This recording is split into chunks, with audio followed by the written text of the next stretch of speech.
I'm Amy, I'm Sarah. and together. We are unscripted. So Today's a really cool podcast, Aim. Are you excited? I'm very excited. So we're talking about divination tools, but this is going to be like probably a three-parter episode because there are so many different divination tools and there's so much misinformation about it. And we there's just a lot about each different divination tool. So we're going to focus mainly on a couple today. First one being, of course, everybody knows the Ouija board. So, I know, right? Ouija board. That's a One of my beautiful one. divination tools to use. I love that. That is gorgeous. So what I have, I just kind of did like some brief research. It's obviously been known as different names. Initially it was the talking board or a spirit board, even a witch board. And it was around back as far as 1886. I've got there was a newspaper article that had reported on a talking board, and it was used by spiritualists in Ohio. And well, Sarah found the article a few minutes ago. We were reading it together. I'll link it in the description or comment because I don't think I can link it. It's not like a clickable link. Very annoying. So look for it in a highlighted comment or the comment that I put. And if I can get like a picture of it, I'll probably do like an image of it as well. But Here, I can briefly show you what the article looks like, just so you can see the picture. Right. We'll put it in the link so you know which one we're talking about. Yep. Old-timey, classic. So it first became manufactured as what we know today as the Ouija board in the United States in 1890. The board's origins are rooted in the American spiritualist movement after the Civil War. And I read that there's this guy, hang on, what's his name? Hard to see. Charles Kennard. He was a businessman from Chestertown, Maryland. He saw the board as a good business opportunity. Of course he did. There's always somebody out there with that kind of a keen eye. But Kennard formed the Kennard Novelty Company with investors including Elijah Bond and Washington Bowie. What a name. Right? Um, Well, at least it's not David Bowie, even though I would love for David That's Bowie what to it made me create that. think of, like a descendant or something. I was like, Bowie or Bow, yeah, whatever. But after that, the board was patented in Baltimore in 1890, like I initially said. And what I thought was really cool that I found is there's a medium named Helen Peters, and she's actually the one that's credited into naming the board Ouija because apparently she did a session with the board and it named itself. And it made me think, like, what was going on in that session? Like, did a spirit sneeze? Like, what is Ouija? Right. And is it Ouija or And Ouija? how would it tell her a name? I don't understand. We can look that up. That's going to be like a part two. Like, why Ouija or Ouija? I think it's Ouija. I don't know. I think it's supposed to be Ouija. I mean, from what even from ancient Welsh in our in the pagan and neo-pagan era, it was Ouija or spirit board or witch board. Even then, so I don't know how they got the name Ouija, but I've always heard it as Ouija.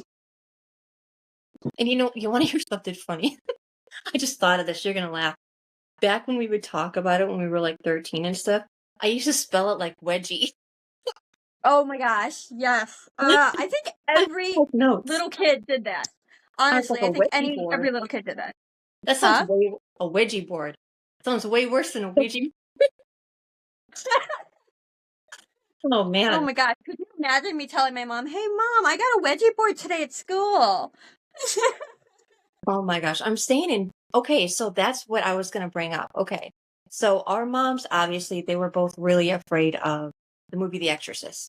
Like it terrified them. They both had nightmares. They walked out, all that. They refused to watch it ever again. My mom didn't even finish the movie. So, but it made me think, why did the Ouija board become dark? Like, what created this overall? Oh, don't do it. It's a demonic theme kind of thing. Like, what Mhm. do we know? Okay. So yeah, from what I've come to understand in my research and in just my knowledge in general when it comes to divination tools, the Ouija board horror narrative, I guess, was set in 1967 based on like movies, like the darker movies, like Ouija Origin of Evil, which was in 1967, which they did remake a version of it. I think it was like 2014, 2015. I don't remember. Like that. I saw it and I never watched it, but I did see it and I was like, oh, Right. new. No. Mhm.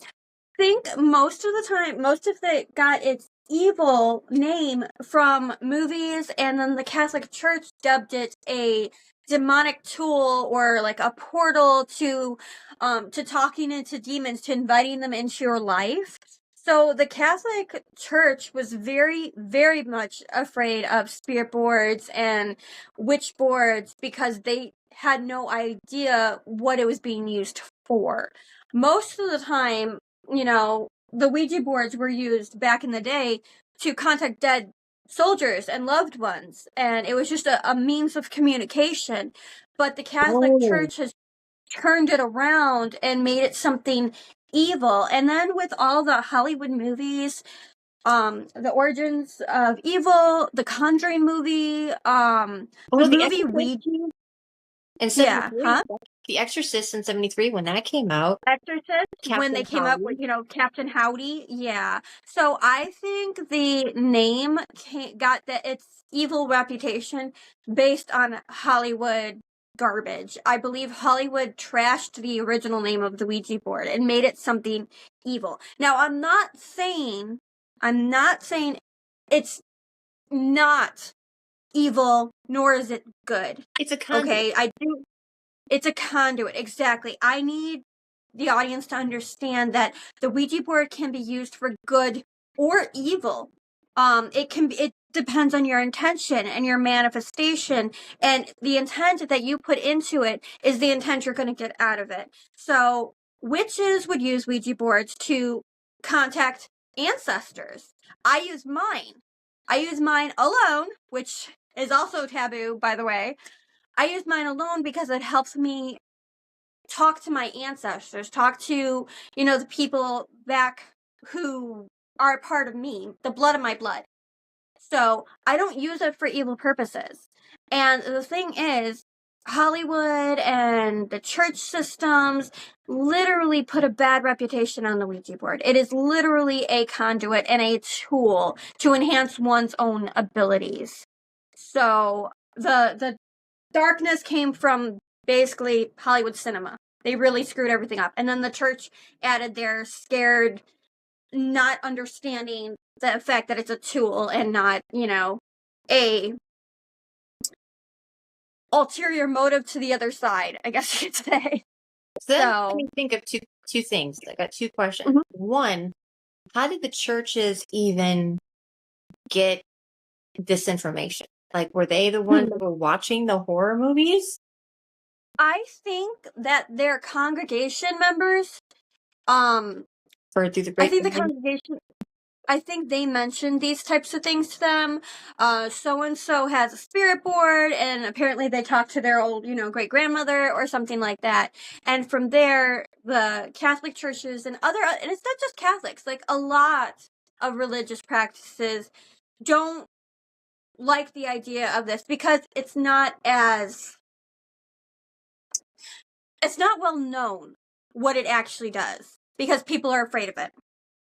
So I think that, somebody in their congregation, a family member found a Ouija board, tried to contact somebody, and something happened where they thought they were talking to their family member, and it turned out to be something completely different, which could have been demonic in nature. But again, like I said earlier, it's about manifestation, intention, things like that, to see what exactly you're contacting. Sometimes you don't have a choice, but again, that's why we use protection like Sage and tools to help enhance our own security so nothing like that actually becomes an issue.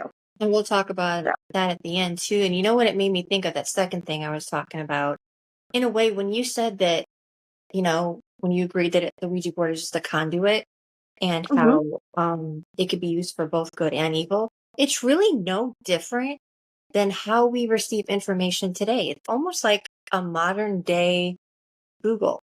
You can type Yeah, in, I have a rash on my forearm, and you can get the simple, oh, could be dermatitis, or you could get, you're going to die in 2 hours, you know, right, which I usually right. always Like get that. So you don't can have to be literally ask this board anything you want.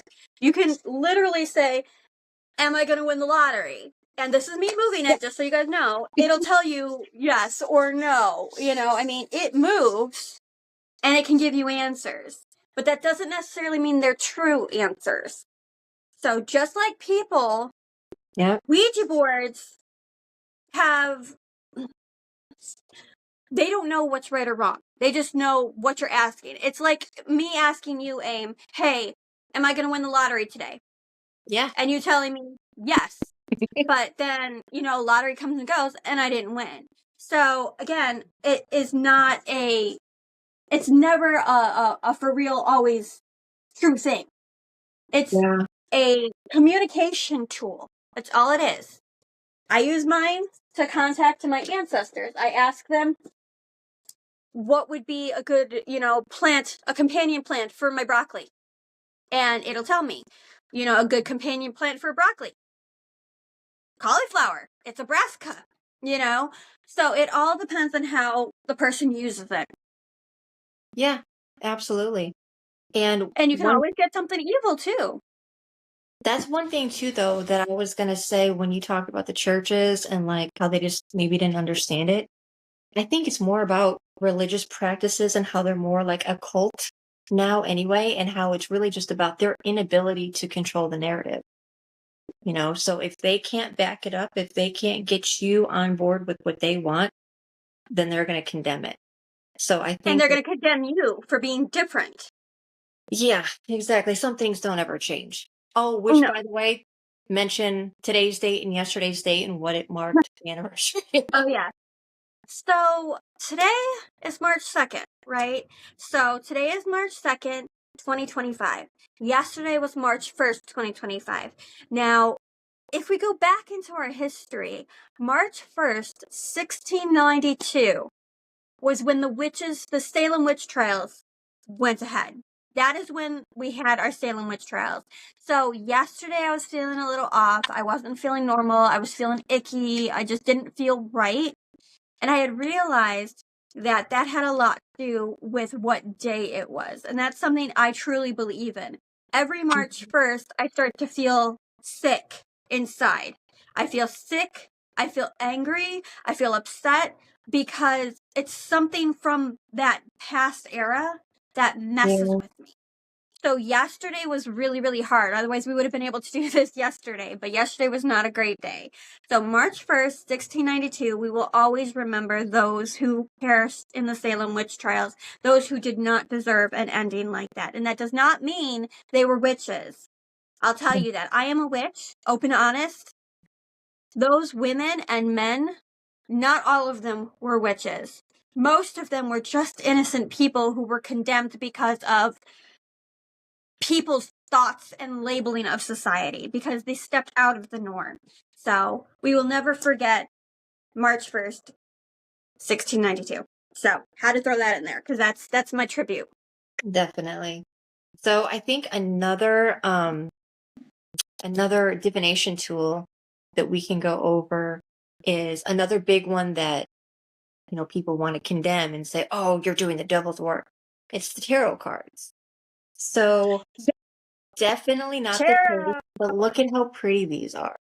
And we're not trying to glorify something demonic. They are not demonic. Again, these are tools. And in my belief, yeah, that's beautiful. Um, Mm-hmm. they just help to enhance what everybody already has, which is an intuition. We can sense, okay, something isn't right here. I shouldn't do this. Or, I don't believe that what that person said is true. We should Right. trust our gut. If it doesn't feel Mm-hmm. right, it isn't. it probably isn't. Like, at least not for you or in general, like with the information, whatever. So always pay attention. Anybody can use these tools. Mhm. So you do not have to be a witch or a pagan or Right, 'cause anybody, huh? right, because I'm not. I mean, you are, but I consider myself a mystic. I'm into You're a the. mystic and a spiritualist. And Mhm. this tarot deck is Crystal Visions Tarot. This is the name of the deck. It's Crystal Visions Tarot. It's by Jennifer Galasso. She created this deck. And these are used by mystics, druids, shamans, witches, warlocks. I have yes, I go to therapy, okay? My therapist uses tarot cards. It is a tool to help us gain clarity in something that's Yeah. throwing us off our balance. So these are tools that if something's really bothering us, so say I really need a new car because financially I'm strapped for cash, I don't know what to do. I will start pulling tarot cards. I can do a Celtic cross reading, a 3-card pool, 1-card pool. And what that does is that will give me a sense of clarity. This is a Nine of Pentacles card. Ooh, I So wonder this who being the needed to nine, see that. huh? I said, I wonder who needed to see that. I wonder if that's I a don't reading know, for but somebody somebody. needed the Nine of Pentacles card, and If I it's a can good even card, give it's you a mine. quick. I call it. I think what was that? But if it's a good card, it's mine. I call it. Okay, well I'll tell you exactly what the Nine of Pentacles are because it comes with its own little book too, which is amazing. The Nine of Pentacles represents someone who is self-sufficient, refined, and comfortable in their surroundings. This woman has built the life that she visualized for herself, therefore is fulfilled and content. She resides in the flourishing garden at harmony with the wildfire she has tamed. The peacock by her side represents grace and refinement. So that card can be for, who somebody needed to hear it. So that's the card I grabbed right now. That's So cool. that it's so representative of what, things that are going on. So, but these tools, and I will call them tools because they're They, not just tarot cards, they're no, tools. they are tools. And this will help you gain clarity. This will help you understand things a little bit better. And like, honestly, they are absolutely stunning. They really are. And I'm going to be a nerd here. You know what this also made me think of? Huh? When you talk about tools, like to me, things like this are very important to use, again, like Sarah mentioned, for clarity.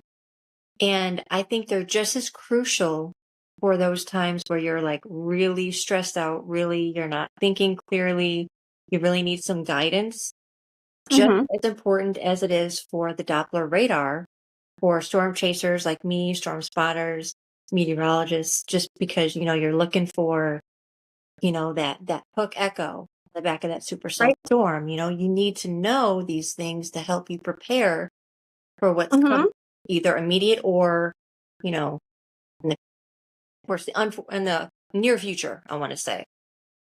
Yeah, absolutely. So again, a lot of these are taboo. In the church status, church apparatus, other different locations, people will look at these cards and think they're the devil's work or that you're contacting something you shouldn't contact. They think that laws are laws and God is God and there's only one God. And it's just a very sad view on life. Yeah. Honestly, in my opinion, it is a very, very sad view in life because life is more than just rules and one God and one way of doing things. Right. This world was based on genuinity and just we're supposed to be unique. We're not supposed to be robots, you know? So by using these cards, here's another one for whoever needs it. This is the star. Oh, that's so pretty. Mm-hmm. So the star is an amazing card, by the way, FYI. So we can do some tarot readings, maybe another Cool. pod. But Yeah, that'd be the cool. star it's a very positive card. It represents happiness, harmony, something good is going to come into your life, things like that. So, but as I'm saying, these are all just tools to enhance one's own magic abilities, and everybody has them. So the tarot is also, like I said, it's judged really harshly by the churches and by other spiritualists, and they don't want you to trust in the cards. And that's okay. You don't have to. Nobody has to do any of this. But this does give us a different sense of purpose. So, something that we can actually look forward to.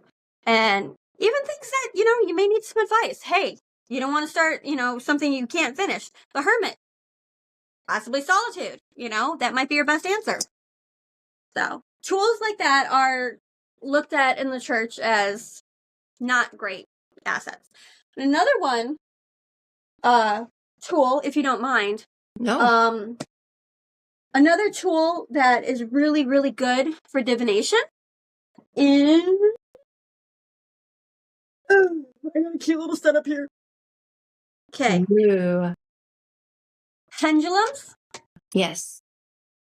Which So we'll this is talk about this and dowsing rods in another episode. I wish I had dowsing rods. I don't have any, but this is a pendulum. Yep. And this is a chakra pendulum. Ooh, even better. Nice. So these are great divination tools if you want simple yes or no answers, things like that. I was able to determine if I was having a boy or girl in my pregnancy. Oh, that's with cool. these. So that's awesome. So pendulums are an excellent source of divination tools. And then we've got like this. Oh, so cool. Is a divination mirror. Mirrors, as we've said before, mirrors are looked at in different spotlights too. Some people hate mirrors because they're afraid of them. Oh, we'll be talking about that in another one too. So in our superstition one. Yeah. Mm-hmm. This one is a scrying mirror.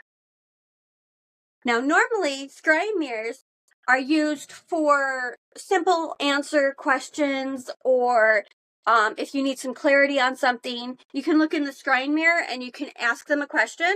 And by, asking the question, the mirror can tell you an answer. Pictures can show up to you. I do a lot of mirror divination when I'm trying to talk to my ancestors. I'll look into my mirror, ask questions, and put myself in a nice meditative state. And I can actually talk to ancestors through this mirror. What's the difference between that and a crystal ball? There's not much of a difference between this or a crystal ball. Again, it's just another divination tool. Another way to increase your divination abilities. So it's just another tool.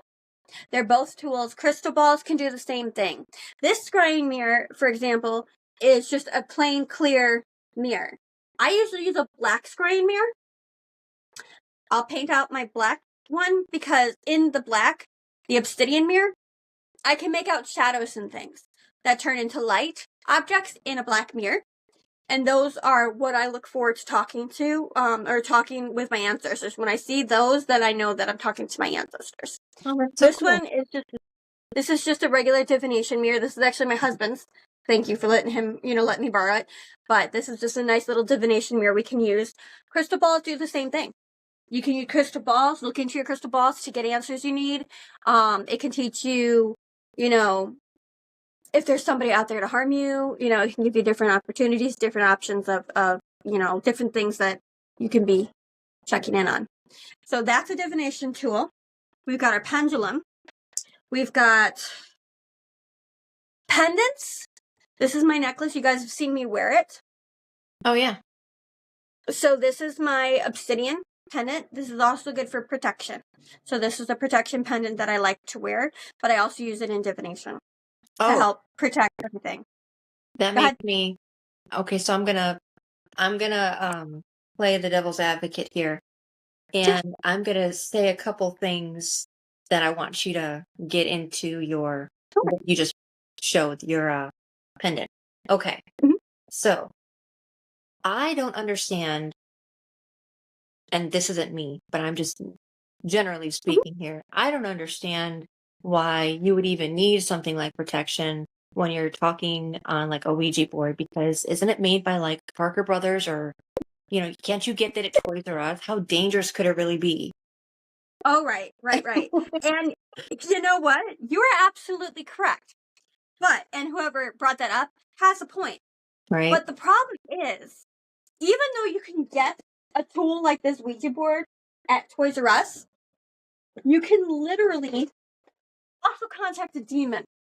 And it is real. Demons are real. Okay? So, this is a spirit board. It doesn't guarantee what spirit you talk to. It could be a good one. It could be an ancestor. It could be a guide. Or it could be demonic. So, every divination tool needs a set of protections for yourself and for those who decide to join you in this kind of thing. Okay?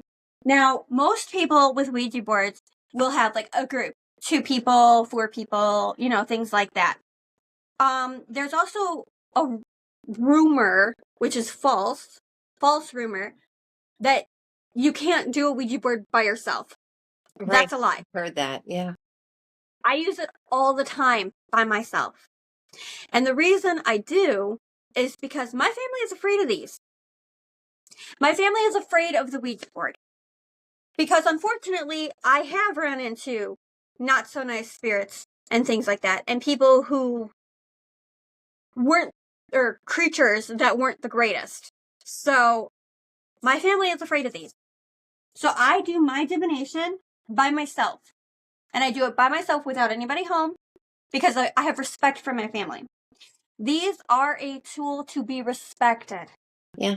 Because if you do not respect them or you disrespect anything like this, you can open yourself for a whole can of hurt. And you don't want that. So just because it's a toy doesn't mean it's not a tool. So protection is always your best interest. What I do for my protection is I get my handy dandy sage. As you can tell, I use it quite a bit. So handy dandy sage, and I'll sage the entire area myself. I'll cast a circle with sage and my protection pendants, and I'll have them around me because you don't know what's going to come out of this board. You have no control over it. You just have to use your best careful judgment when it comes to these types of tools. But yes, so sage, pendants, I even have holy water. Oh, nice. I have holy water. Because Wait a second. But you're a witch. Aren't you going to burn up in flames? I thought I would. To be honest with you, I thought I would when I first started doing witchcraft. When I was younger, the witch that I was would have really had a very big aversion to holy water and churches and things like that. But witches are just normal people. We worship nature. We worship, a god and a goddess. We worship, the planet. Holy water. Look, I'll even put it on in camera and see if I burn. It is just Lord. another, look at, myth, legend, nothing's happening. I'm not going to melt either. Witches don't melt with water. So I even have holy water that I'll put around me if I need to. I'll put it on my mirror. I'll put it in my, I'll dip my crystal in it, and that'll help me feel more protected. So, yes, we are just normal people. We don't burn, not like that. But any person, human or otherwise, would burn if they were, burned at the stake or hung. So, I get it. Yeah. How would you warn people of the importance of making sure that you always say goodbye on the Ouija board? Okay. So the importance of saying goodbye, because it may be a divination tool, like we've been saying, it is also can be used as a portal. The churches consider it a portal to the demonic world. The thing is, it can be used that way. Yeah, it can. But the importance of saying goodbye is a protection for yourself and for those that you love. Because believe it or not, if you do not say goodbye with a Ouija board, you leave that gate open. Sometimes it's unintentionally. When you're casting a circle, I have to cast a circle before any ritual, okay? I have to cast a circle, and I literally have to use my athame, which I actually have here too. This is an athame. Okay? So when I am doing a circle, I will cast my circle with my athame. This is an extension of my finger. This is my tool. Your finger is a tool, and athame is an extension of it. So I will cast my circle with my athame by calling quarters, things like that. By calling my quarters and setting my protections up, I am sealing my circle from evil coming into it. If I were to accidentally not cast a full circle, even if it's by like an inch, evil things can make their way into my circle. The same thing happens with the Ouija board. If you choose to use a Ouija board and you don't say, your Ouija board is your circle, okay? Your Ouija board is your circle. You don't say goodbye, you left your circle open. And by leaving your circle open, anything can come through. Anything. Could be good, could be bad. A lot of the times it can be bad because just like people and evil people here in our time, there's evil creatures everywhere. There's evil demons, there's people, there's evil priests. I mean, you name it. In the demonic world and in another plane, there's evil. Evil is part of who we are. And if you do not take that protection and say goodbye to your Ouija board, you are leaving yourself open. And nobody ever wants to do that because that is how possessions happen. And possessions are real. So the importance of saying goodbye is one rule that if you ever do it, you don't want to forget that one rule. Wow. So that's well, for we've got some stories about that too that we'll talk about in like a story pod. Just right, absolutely. True experiences. Absolutely. We have a lot of experiences, you and me. So, and not just with Ouija boards, but everything. So that'll be definitely interesting. But that's pretty much all I really wanted to cover, like basic wise, divination wise. There's so many other things. Tiefling, tea leaf readings are also a divination tool. I have a cup of tea here with the leaves. This is catnip and chamomile tea. Which, by the way, catnip does not have the same effect on humans as it does on cats. It's actually very opposite. It's very calming for us. It is, and it stinks because I thought it would be cool, and I thought I would be crazy. No, I just got sleepy. Get any more crazy. I don't think I could. You're right. I don't think I could. But yeah, so tea leaf readings is also a divination tool as well. So we read tea leaves. Fun fact, my paternal grandmother, she used to do tea leaf readings. Really? Mm-hmm. That's always fun. Tea leaf readings are an incredible and unique way to divination. Because your mind can literally interpret so many things that you never thought possible. Like, yeah, when I found out, the first pregnancy I had with Alex, I had, did a tea leaf reading, and the tea leaf reading had pregnancy in there, and I thought it was a bunch of BS. I'm like, there's no way. And 2 months later, I'm pregnant. So, tea leaf readings are always fun because you never know what's going to happen. And it's kind of fun, especially with the Harry Potter thing, reading the tea leaves. The, what did they call it? The Grim. The Grim. Woo, in Harry Potter. The Grim in Harry Potter was supposed to be they said that the Grim was a bad sign that, Harry's gonna suffer, he's gonna die, whatever, and it was just a very ominous warning to Harry Potter in the movie. Mm-hmm. So, but tea leaf reading is definitely a fun and unique divination tool to use.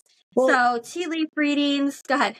Well, I was gonna say, when you brought up initially about like how what your brain can like see and everything, it made me think of how coffee grounds are also used and how maybe it's like a Rorschach type of thing.